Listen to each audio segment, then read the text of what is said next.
बातमींच्या सुरुवातीला एक महत्त्वाची बातमी आहे। मदतीसाठी धावलेल्या तरुणावरच काळानं घाला घातला। खोपोलीतल्या बोरघाटातील ही हृदयद्रावक घटना आहे। बोरघाटात रस्त्यावर झाड कोसळलं। झाड बाजूला करताना पोटात फांदी लागली। फांदी लागल्यानं 22 वर्षीय अमन मुजावरचा मृत्यू झालाय। खोपोलीत मुसळधार पावसामुळे बोरघाट परिसरात रस्त्यावर झाड कोसळलं होतं।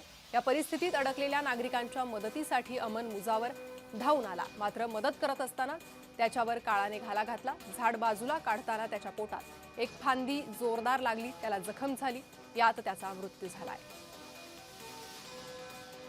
अत्यंत दुर्दैवी अशी ही घटना खोपोलीतून समोर आली। बोरघाटात झाड कोसळलं होतं। झाड बाजूला करताना एका तरुणाच्या पोटात फांदी लागली आणि त्यामुळे त्याचा दुर्दैवी मृत्यू झालेला आहे। मदतीला धावून आलेल्या तरुणावर काळानं घाला घातलाय।